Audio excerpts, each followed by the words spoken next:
گھر کو اگر جہنم کی آگ سے بچانا ہے میرے بھائی، گھر میں محبت پیدا کرو، بیوی اپنا حق ادا کرے، شوہر اپنا حق ادا کرے۔ آج شوہر آتے ہیں، مولوی صاحب ایسی تقریر کیجیے عورت ایک دم میری خدمت گزار بن جائے۔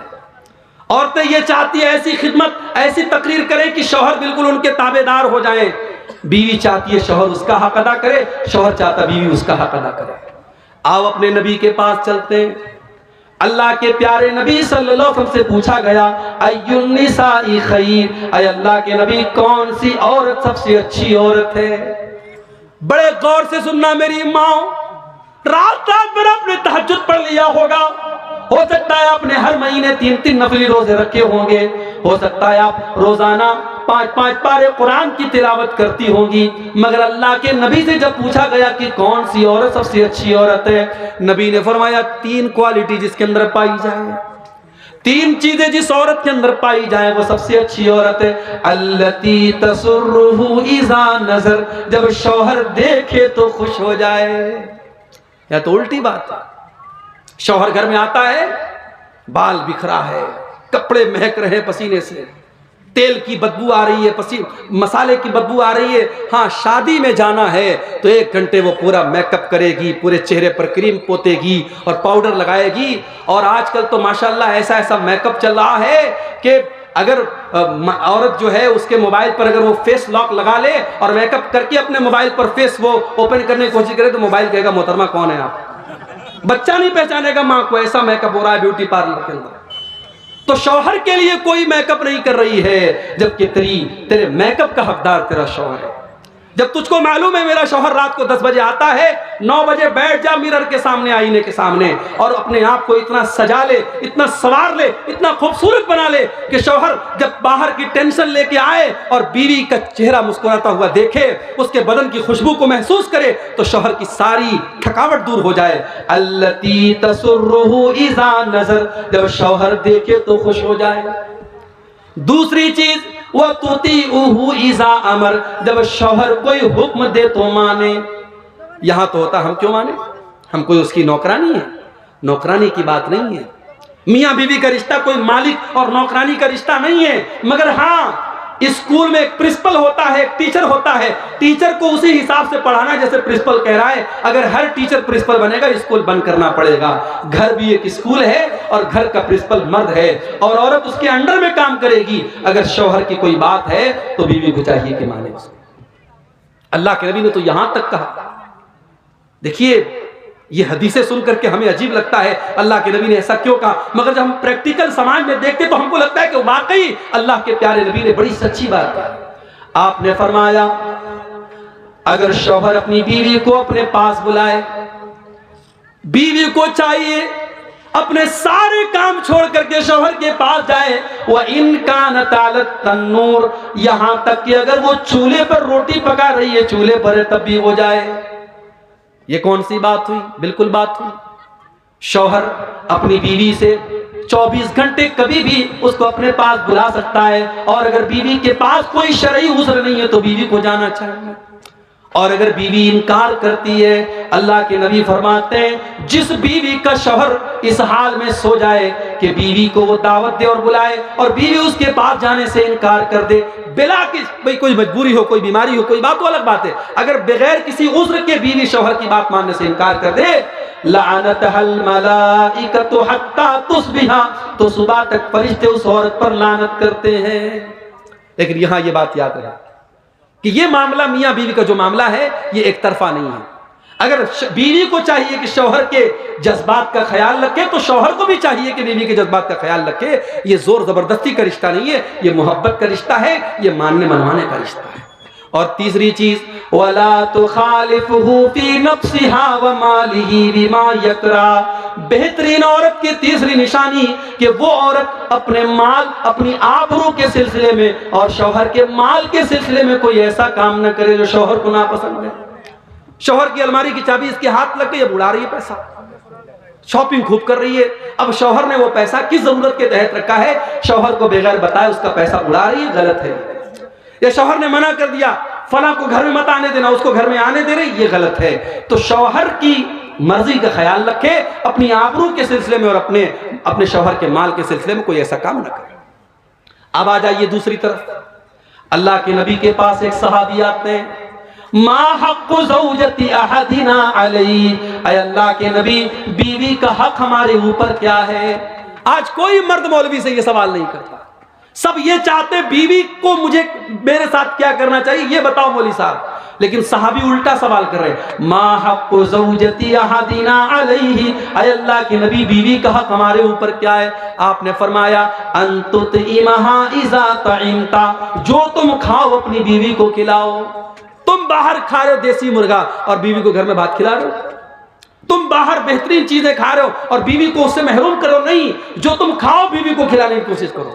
وَتَقْسُوَهَا إِذَا اقْتَصَيْتَ، اور جس معیار کا کپڑا تم پہنتے ہو اسی اسٹینڈرڈ اور معیار کا کپڑا اپنی بیوی کو پہناؤ۔ اگر تم مہنگے کپڑے پہنتے ہو، تم برانڈڈ کپڑے پہنتے ہو، تو بیوی کو بھی اچھا کپڑا پہناؤ۔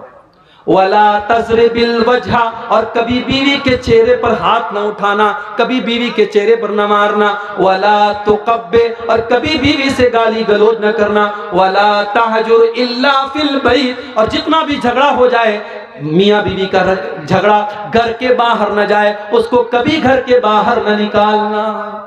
یہ بیوی کا حق ہے آپ کے اوپر۔ اور آپ ایک بات یاد رکھیے میرے بھائی، آپ ماشاءاللہ بڑے چہرے پر شرعی داڑھی ہے، ماتھے پر سجدے کا نشان ہے، 5 ٹائم کی نماز کے آپ پابند ہیں، رات میں تہجد بھی پڑھتے ہیں، مگر ایک چیز اگر آپ کے اندر نہیں ہے، آپ اپنی بیوی کے ساتھ اچھے شوہر نہیں ہیں، تو آپ اچھے نہیں ہیں میرے بھائی۔ اللہ کے نبی فرماتے ہیں خیرکم خیرکم لأہلہ وانا خیرکم لأہلی، تم میں سب سے بہترین انسان وہ ہے جو اپنے پریوار کے لیے، اپنے بیوی بچوں کے لیے بہترین ہوں، اور میں اپنی بیوی بچوں کے لیے بہت اچھا ہوں، میں ایک اچھا شوہر بھی ہوں، میں ایک اچھا باپ بھی ہوں۔ اما عائشہ سے پوچھا گیا اللہ کے پیارے نبی جب گھر میں ہوتے تو کیا کرتے تھے؟ اما عائشہ نے فرمایا کانا یعمل فی بیتہ، اللہ کے پیارے نبی اپنے گھر میں جس طریقے سے اور مرد اپنے گھر کی عورتوں کے کاموں میں ہاتھ بٹاتے ہیں، اللہ کے نبی اپنی بیویوں کے کاموں میں ہاتھ بٹا دیا کرتے تھے۔ اپنے بہت سارے کام اللہ کے رسول خود کر لیتے تھے، بیوی کو غلام بنا کے نہیں رکھتے تھے، بیوی کو نوکرانی بنا کے نہیں رکھتے تھے۔ تو یہ بہترین شوہر کی نشانی یہ ہے کہ وہ بیوی کے جذبات کا خیال رکھے۔ اللہ کے پیارے نبی صحابہ کے ساتھ جا رہے ہیں، آپ نے صحابہ سے کہا تم لوگ تھوڑا آگے نکل جاؤ، صحابہ تھوڑا آگے نکل گئے، حضرت عائشہ آپ کے ساتھ تھیں، آپ نے فرمایا اے عائشہ چلو سناٹا ہو گیا ہے، چلو ہم دونوں دوڑتے ہیں، مقابلہ کرتے ہیں، دیکھتے ہیں کون دوڑ میں آگے نکلتا ہے۔ اما عائشہ نئی نئی شادی ہوئی تھی، دبلی پتلی تھی، وزن کم تھا، جب دوڑنے لگی اللہ کے پیارے نبی پیچھے رہ گئے اور اما عائشہ آگے نکل گئی۔ اما عائشہ کو بہت مزہ آیا، انہوں نے ہنستے ہوئے فرمایا کہ اے اللہ کے نبی انی قد سبقتک، میں تو آپ سے آگے نکل گئی، آپ تو پیچھے رہ گئے۔ اللہ کے نبی مسکرا گئے، خاموش ہو گئے، کوئی جواب نہیں دیا۔ کچھ دنوں کے بعد ایک اور سفر تھا، اس سفر میں بھی آپ نے صحابہ سے کہا تھوڑا آگے نکل جاؤ، اور اتفاق سے اس سفر میں بھی حضرت عائشہ آپ کے ساتھ تھی۔ آپ نے فرمایا عائشہ بہت دن ہو گئے، چلو ایک بار پھر ہم دونوں ریس کرتے ہیں، دوڑ کا مقابلہ کرتے ہیں، دیکھتے ہیں کون آگے نکلتا ہے۔ اما عائشہ فرماتی ہیں اب اس مرتبہ میں تھوڑی موٹی ہو گئی تھی، میرا بدن تھوڑا فربا ہو گیا تھا، میرے بدن پہ تھوڑی چربی آ گئی تھی، جب اس مرتبہ میں دوڑنے لگی تو میں پیچھے رہ گئی اور اللہ کے پیارے نبی آگے رہ گئے۔ اللہ کے نبی نے ہنستے ہوئے فرمایا حاذہ بتلک، اے عائشہ شاید تم بھول گئی، اس دن کا بدلہ آج میں نے لے لیا۔ یہ اللہ کے رسول کا واقعہ میں آپ کو بتا رہا ہوں میرے پیارے ساتھیوں، یہ سیرت النبی کا واقعہ آپ کو بتا رہا ہوں۔ اللہ کے نبی اس طریقے سے اپنی بیویوں سے ہنسی مذاق بھی کرتے تھے، ان کے جذبات۔ ایک مرتبہ مسجد نبوی میں حبشی لوگ نیزوں کا کھیل کھیل رہے تھے، حضرت عائشہ اچک اچک کے دیکھ رہی تھیں۔ اللہ کے نبی نے کہا عائشہ تم دیکھنا چاہتی ہو؟ اللہ کے نبی کھڑے ہو گئے اور حضرت عائشہ اللہ کے رسول کے کندھے پر سر رکھ کر کے اس کھیل کو دیکھنے لگیں، اور تب تک دیکھتی رہی جب تک تھک نہ گئی۔ جب تھک گئی اللہ کے نبی نے کہا عائشہ کیا بات ہے؟ لگتا ہے اللہ کے نبی جب میں اندر جاتی ہوں اللہ کے پیارے نبی اس طریقے سے اپنی بیویوں کے جذبات کا خیال رکھتے تھے۔ میرے بھائیوں، رشتے محبت سے چلتے ہیں، رشتے قانون کے ڈنڈے سے نہیں چلتے ہیں، رشتے کچھ مان کر کچھ منوا کر کے چلتے ہیں۔ بیوی یہ سوچے شوہر میرے اشاروں پہ ناچے، شوہر یہ سوچے کہ بیوی میری غلام بن جائے، ایسے کام نہیں چلتا ہے۔ یہ محبت کا رشتہ ہے، یہ سکون کا رشتہ ہے۔ گھر کو اگر جنت بنانا ہے اور گھر والوں کو جنتی بنانا ہے تو ہمیں ان چیزوں کا لحاظ رکھنا پڑے گا۔ 2 پوائنٹ اور بات کر کے بات ختم کر رہا ہوں، 2 بجنے والے ہیں۔ آخری چیز یہ ہے میرے بھائیوں کہ ہم اپنے گھر میں نیک لوگوں کو دعوت دیں۔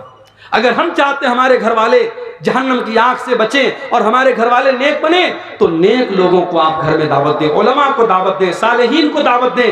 آپ کے دسترخوان پہ نیک لوگ بیٹھیں گے، کھانا کھائیں گے، آپ کے بچے ادب سیکھیں گے، آپ کے بچے اسلام سیکھیں گے، آپ کے بچے ایمان سیکھیں گے۔ حضرت نوح علیہ السلام اللہ سے دعا کرتے ہیں، ربی اغفر لی ولوالدی ولمن دخل بیتی مؤمنا وللمؤمنین والمؤمنات۔ اے اللہ مجھے بھی بخش دے، میرے ماں باپ کو بھی بخش دے، اور اے اللہ جو ایمان والا میرے گھر میں داخل ہو تو اس کو بھی بخش دے۔ پتہ یہ چلا کہ حضرت نوح علیہ السلام اپنے گھر میں ایمان والوں کو دعوت دیتے تھے۔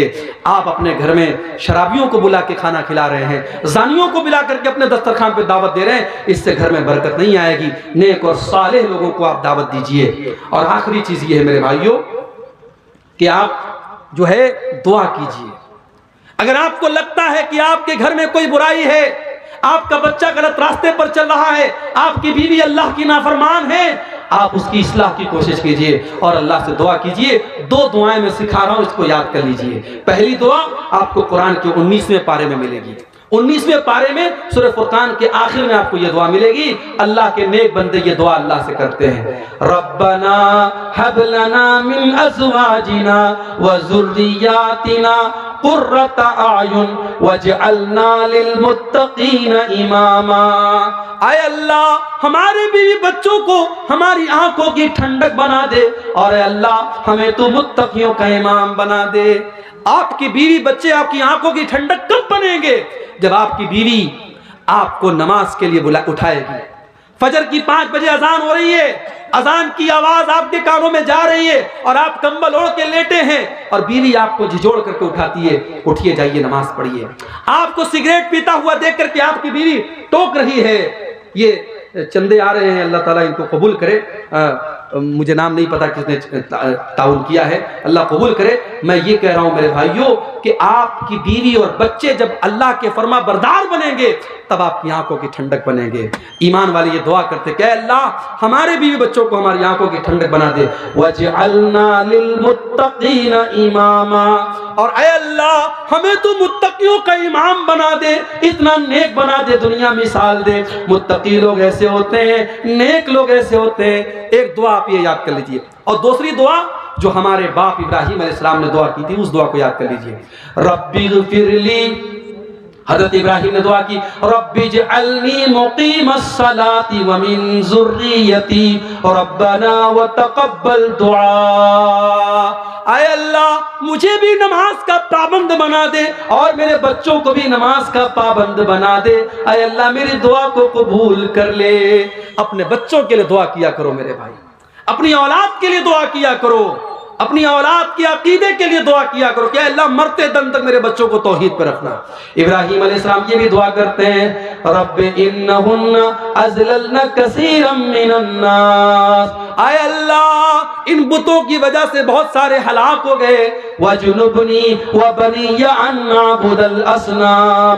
اے اللہ تو مجھے اور میرے بچوں کو تو بتوں سے بچانا، میرے بچوں کو تو شرک سے بچانا۔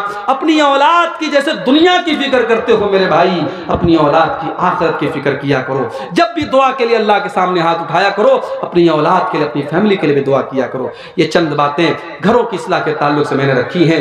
امید کرتا ہوں کچھ باتیں کچھ تلخ بھی آ گئی، کچھ کڑوی بھی آ گئی۔